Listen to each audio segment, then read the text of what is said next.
Hi friends, welcome to RiceNdSpices channel. இன்னைக்கு நம்ம சிம்பிளா மேங்கோ குல்ஃபி எப்படி செய்யறதுன்னு பார்க்க போறோம். அதுக்கு முன்னாடி நம்ம சேனல் நீங்க சப்ஸ்கிரைப் பண்ணலனா சப்ஸ்கிரைப் பண்ணுங்க. கூடவே அந்த பெல் பட்டனையும் பிரஸ் பண்ணுங்க. வாங்க நம்ம வீடியோக்குள்ள போலாம். நான் இன்னைக்கு ஒரு பெரிய மாம்பழத்தை எடுத்துர்க்கேன். இத ரெண்டு பக்கமும் நல்லா ஸ்லைஸா வெட்டிக்கோங்க.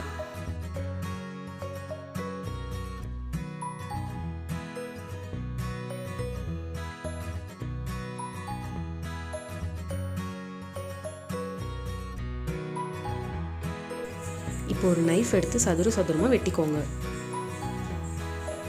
இந்த மாதிரி செய்யறதுனால நம்மளோட மாம்பழத்துல இருக்கிற சதை எல்லாத்தையுமே வெளிய எடுத்துடலாம். இப்போ ஒரு ஸ்பூன் யூஸ் பண்ணி இந்த சதை எல்லாத்தையும் நல்லா வழிச்சு எடுங்க.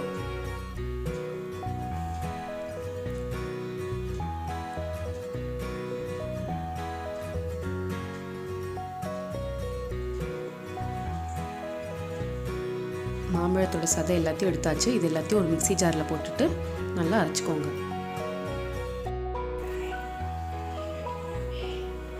இப்போ அதில் ஒரு கப் சர்க்கரை சேர்த்துக்கோங்க. சர்க்கரை சேர்த்துட்டு ஒரு கப் ஃப்ரெஷ் க்ரீமை உள்ளே சேர்த்துக்கோங்க. உங்ககிட்ட ஃப்ரெஷ் க்ரீம் இல்லைன்னா பரவாயில்ல, அதுக்கு பதிலாக ஒரு கப் சுண்டை காய்ச்சின பாலை உள்ளே சேர்த்துக்கோங்க. சேர்த்துட்டு எல்லாத்தையும் நல்லா மிக்ஸ் பண்ணுங்கள்.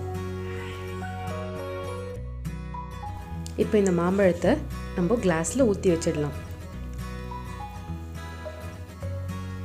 நான் 3 கிளாஸில் ஊற்றி வச்சுருக்கேன். ஊற்றிட்டு அதில் ஐஸ்கிரீம் ஸ்டிக்கை உள்ளே வச்சிடுறேன். இப்போ நம்ம இதை நைட்டு ஃபுல்லாக ஃப்ரீசரில் வச்சு ஃப்ரீஸ் பண்ணி எடுத்துடலாம். குல்ஃபியை நல்லா ஃப்ரீஸ் பண்ணி எடுத்தாச்சு. இப்போ இதை எப்படி கிளாஸ்லேருந்து ரிமூவ் பண்ணுறதுன்னு பார்க்க போகிறோம். ஒரு கிண்ணத்தில் நார்மல் வாட்டர் எடுத்துக்கோங்க. எடுத்துகிட்டு இந்த கிளாஸை வந்து உள்ளே நல்லா டிப் பண்ணுங்கள். ஒரு 1 மினிட்க்கு நல்லா டிப் பண்ணுங்கள். இந்த மாதிரி 1 மினிட் டிப் பண்ணதும் நல்லா திருப்பி எடுத்தீங்கன்னா உங்கள் குல்ஃபி வந்து ஈஸியாக வெளியே வந்துடும். பாருங்கள், குல்ஃபி எவ்வளோ க்ரீமியாக இருக்குது. இந்த மாதிரி நீங்களும் வீட்டிலேயே சுலபமாக மேங்கோ குல்ஃபி செஞ்சு சாப்பிடலாம். இந்த ரெசிபியை நீங்களும் வீட்டில் ட்ரை பண்ணிவிட்டு எப்படி வந்துச்சுன்னு எனக்கு கமெண்ட் செக்ஷனில் கண்டிப்பாக சொல்லுங்கள்.